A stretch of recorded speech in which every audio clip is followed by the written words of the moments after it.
ఇట్లా పోతా వస్తూ ఉంటుంది కరెంటు.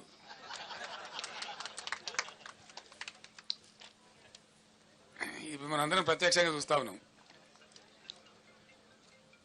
సో ఇట్లా 100 రోజుల పరిపాలనలో 200 మంది రైతులు ఆత్మహత్యలు. నేను కొద్దిగా బాధపడుకుంటూ మాట్లాడుతున్న ఆవేదనతో, ఎందుకంటే రైతులు మళ్ళీ ఆత్మహత్య చేసుకునే దుస్థితి ఈ రాష్ట్రంలో వస్తుందని చెప్పి మేము కళ్ళ కూడా అనుకోలే. ఎందుకంటే చాలా వరకు పనులు మేము చేసి పెట్టినాం, పటిష్టంగా చేసి పెట్టినాం. మరి ఎందుకు సంభవిస్తున్నట్టు ఈ ఆత్మహత్యలు? ఈ లక్షల ఎకరాల్లో పంటలు ఎందుకు ఇంత అద్భుతమైన పవర్ సిస్టమ్ ఎందుకు ఫెయిల్ అవుతా ఉంది రాష్ట్రంలో?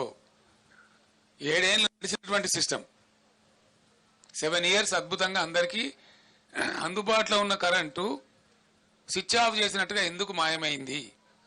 దీనికి ఎవడు సమాధానం చెప్పాలా? ఎవడు బాధ్యత తీసుకోవాలా? ఈ క్రాస్ టాక్ కాదండి రాహుల్ గారు. 100కు 100% నేను ఆరోపిస్తున్నా ఇప్పుడు ఉన్నటువంటి అసమర్థ, అవివేక, తెలివి తక్కువ కాంగ్రెస్ పార్టీ యొక్క అసమర్థత. మరేం కాదు, వాళ్ళకి వాడుకోవస్తలేదు, వాళ్ళకి తెలివి లేదు పాపం. మేమన్నా టెక్నోక్రాట్స్ని పెట్టి నడిపినాం, మాకు తెలివి లేక కాదు. ఇక విద్యుత్ గురించి మాట్లాడాను ఆయన. సూర్యాపేటలో మాట్లాడుతుంటే మైక్ ఆగింది.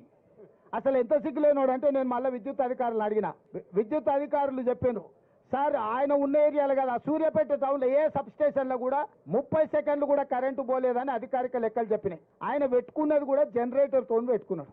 ఆయన పెట్టిన మైకు, ఆడ పెట్టిన సమావేశాన్ని కరెంటు కనెక్షన్ లేదు, జనరేటర్ కనెక్షన్ ఉంది. నీ జనరేటర్లు ఎవడు పుల్ల పెట్టిండో, నీ పార్టీలో ఎవడు కట్టే పెట్టిండో, ఆ 3 అడుగుల జగదీశ్వర్ రెడ్డి పడనోళ్ళు ఆ జిల్లాలో బొచ్చడి మంది ఉన్నారు. ఎవడు ఆ కనెక్షన్ వీకిండో, ఎవడు కనెక్షన్ పెట్టిండో ఎవడికి తెలుసా?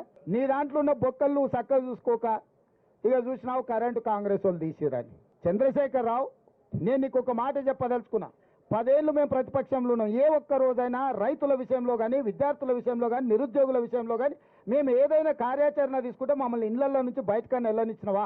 పోలీసు నిర్బంధాల మధ్యలో, పహారాల మధ్యలో, లాఠీ చార్జుల మధ్యలో ప్రతిపక్షాల గొంతు నొక్కి ఇంట్లో నుంచి బయటకు వెళ్ళక ముందే మమ్మల్ని గొర్రెలు ఇసుకపోయినట్టు ఇసుకపోయి పోలీస్ స్టేషన్లో వేసినావు కదా, అప్పుడే మర్చిపోయినావా?